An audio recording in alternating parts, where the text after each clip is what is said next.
Em um campo de batalha desolado, povoado por rostos hostis, por algum motivo o herói enfrenta o Senhor dos Demônios que o provoca.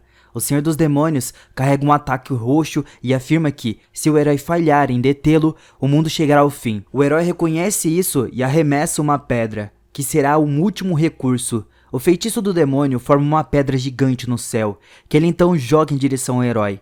O herói responde, lançando a pedra que ele pegou, e as duas pedras colidem de frente. No entanto, ao contrário do que todo mundo acreditava, a pedra menor venceu a batalha de momento e empurra a pedra maior para longe, destruindo ela completamente. O herói estava cansado de todos os truques baratos que o demônio vem usando e está pronto para encerrar essa batalha com um ataque total. O demônio concorda em acabar com isso rapidamente, e ambos assumem postura de combate.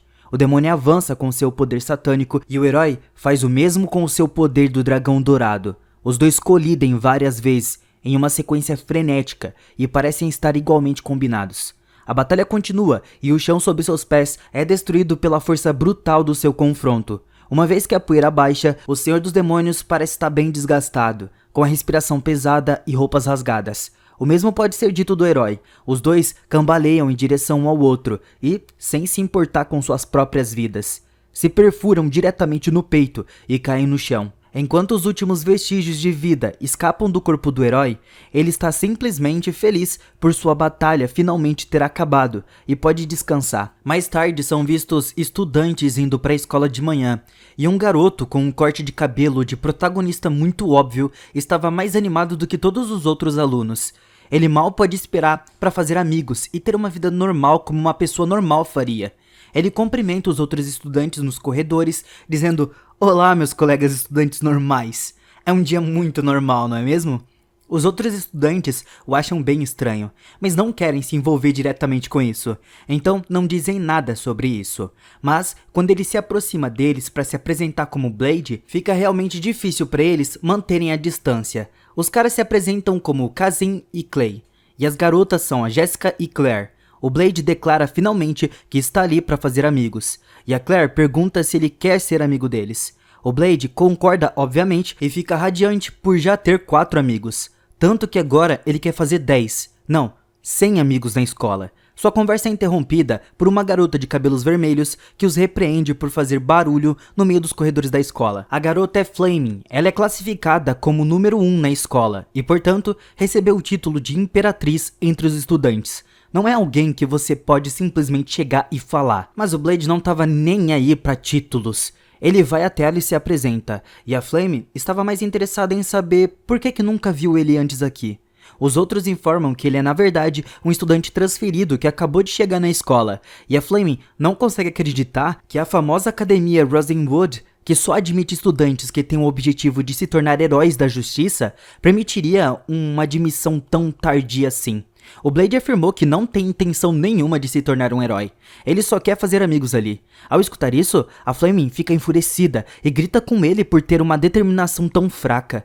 Mas o Blade não se abala com isso e apenas pede a ela para levá-lo ao escritório do diretor, já que ele deveria ter ido para lá. A Flame e o Blade chegam às enormes portas do escritório do diretor e ela anuncia sua presença. Eles são instruídos a entrar, e ao ver o homem que estava sentado à frente deles, a Flame imediatamente se curva. Mas o Blade, mais uma vez, não estava nem aí e simplesmente avança. A Flame tenta impedi-lo e pergunta se ele realmente não sabe quem estava sentado na frente deles. Mas o Blade está de fato ciente de que é o rei. Ele simplesmente não se importa com isso. Ele tenta se desculpar por sua grosseria, mas o rei não estava ofendido nem um pouco. Ele elogia a Flame por seu excelente desempenho e afirma que será o novo diretor da academia a partir de hoje. Ao escutar isso, a Flame começa a expressar sua felicidade por ser instruída pelo próprio rei, enquanto o Blade apenas fica ali observando. O rei já estava cansado do ego da Flame e diz para ela calar a boca e sair do seu escritório, mas de uma maneira mais educada. O rei só quer conversar com o Blade, e agora a Flame estava com raiva de que ele estava recebendo toda a atenção do rei, então ela sai pisando duro dali. O Blade pergunta ao rei por que ele teve que fazer aquilo, porque agora a Flame provavelmente o odeia. O rei afirma que está ali para ajudar na reabilitação do Blade como um herói e fará algumas mudanças no currículo para ajudá-lo a recuperar o seu poder. Mas o Blade não quer nada disso, ele só quer ser um humano normal agora. Mas o rei não tem intenção de deixá-lo ser normal. Ele quer que o Blade recupere o seu poder, mesmo que o Senhor dos Demônios esteja morto. Mais tarde, o Blade vai para os campos de treinamento, onde um grupo de estudantes estava trabalhando nas suas respectivas habilidades, e ele vê a Fleming lá. Ela pergunta a ele o que ele estava fazendo ali, já que aquela classe é avançada, e o Blade diz que quando fez o teste para a turma inferior, disseram para ele vir para cá. Mas ela não acredita muito nisso, e quando ele mostra sua identificação para provar, ela pensa que ele deve ter subornado alguém para ser promovido para uma turma mais avançada, ou pelo menos ele trapaceou de alguma forma para entrar na academia. Já que a academia nunca admitiria alguém que não quisesse ser um herói. Mas mesmo se ele quisesse ser um herói, ele só fala que só quer fazer uma amizade com 100 pessoas e pronto. Então ele começa a pedir a todos nos campos de treinamento para serem seus amigos, enquanto a Fleming ainda estava falando. Ela estava chateada por ele estar ignorando ela e pede para ele parar e escutar ela enquanto ela tá falando. Mas então ele coloca a mão na cabeça dela e diz que ainda estava ouvindo. Ela fica constrangida com isso e puxa sua espada para atacá-lo, mas ele facilmente pula sobre a lâmina e ela acaba acertando uma parede. Ela fica bem surpresa por ter sido capaz de desviar do ataque dela, mas antes que ela possa dizer alguma coisa, outro estudante se aproxima e diz a eles que o professor pediu para todos os estudantes se reunirem. O Blade, que não perde uma oportunidade de fazer um amigo, se apresenta para a garota e pergunta o nome dela, mas ela não responde de imediato. A Fleming menciona como a garota não gosta de falar com as pessoas, mas depois da insistência do Blade, ela finalmente diz que seu nome é Sophie. A Fleming fica um pouco irritada pelo Blade ter realmente conseguido fazê-la falar, então ela pede para o professor testar as habilidades do Blade na aula. Ela diz pro Blade usar uma espada para cortar uma armadura encantada, algo que qualquer estudante de classe avançada seria capaz de fazer. Então se o Blade não conseguir, isso provará que ele trapaceou para entrar na escola e ele será obrigado a sair. O Blade não parece muito nervoso e apenas pergunta qual seria o nível apropriado de poder para a classe avançada. Quando ela diz 3 níveis acima do normal, ele ativa sua segunda técnica de espada, que desintegra completamente a armadura e algumas das roupas da Flame. Todos ficam um pouco danificados pela força do ataque do Blade, e a Fleming pergunta quem ele realmente é, mas ele ainda diz que é apenas um cara comum. Mais tarde, durante o almoço, o Blade se senta na mesa da Fleming e chama seus outros amigos para se juntarem a eles, mas na hora eles recusam a oferta. A Fleming diz que eles não querem se sentar ali porque tem medo dela, mas o Blade se pergunta o que eles acham de tão assustador nela, e ela dá uma mordida na sua comida e imediatamente fica surpreso com quão deliciosa ela é. A Fleming pede desculpas a ele pelo que disse antes, achando que ele tinha trapaceado para entrar na academia, quando na verdade ele era bem forte o suficiente para conseguir por conta própria entrar lá. Mas o Blade já tinha esquecido tudo sobre isso, então ele diz pra ela não se preocupar com tudo isso. Ele agradece por ela ser sua amiga, mas ela fica surpresa ao perceber que ele considera ela uma amiga, e ela fica bem envergonhada, mas também fica bem feliz por finalmente ter um amigo próprio. Mais tarde naquela noite, a Fleming estava no seu quarto, ainda feliz por finalmente ter um amigo, quando de repente a espada na parede faz um som, e ela relembra sua infância, quando viu a espada que ele disse para se render a ela. Obviamente, ela pega a espada amaldiçoada e então seu cabelo fica vermelho. No dia seguinte, a Flame estava treinando com os outros estudantes usando a mesma espada amaldiçoada. Ela estava envolvida em uma batalha contra um lanceiro, que ativa sua lança, mas ela apenas o afasta e o derrota. Mas então a maldição entra em ação, e ela estava prestes a atacar esse cara, mas consegue parar no último minuto. Ela chama o próximo desafiante, e a Sophie se apresenta para lutar. Eles trocam golpes pelo campo, mas então a Fleming salta no ar e lança um ataque de chamas, o que faz com que a Sophie desista. O próximo é o Blade, mas o Blade estava apreensivo em lutar contra a Fleming, enquanto ela claramente não estava na sua melhor condição. Ela insiste que estava bem, mas quando ela pega sua espada de novo, ela cai no chão. E o Blade a segura. O Blade leva a Flame para a enfermaria, mas o médico diz que não pode fazer nada por ela. O médico pode curar praticamente qualquer ferimento ou doença, mesmo que você esteja à beira da morte, mas maldições está fora da sua área de especialização.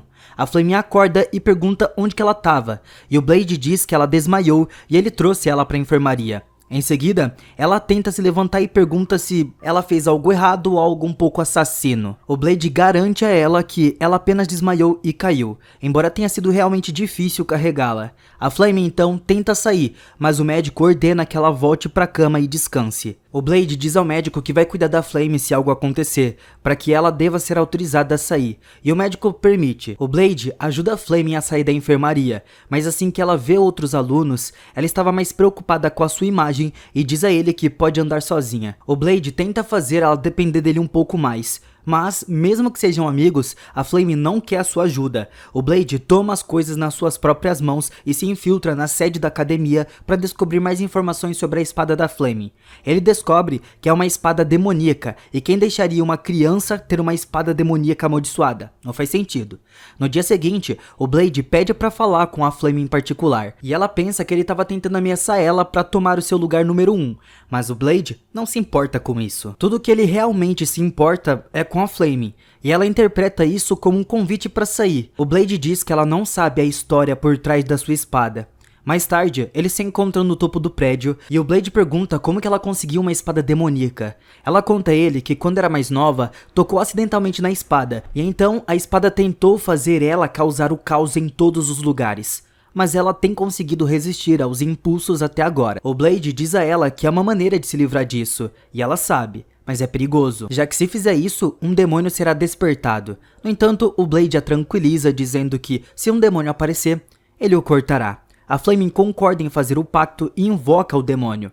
Ela aparece em um espaço escuro com um demônio gigante e quase perde o controle do seu corpo. Mas o Blade estava lá para mantê-la no controle, e graças a ele, ela é capaz de lutar contra o demônio e derrotá-lo.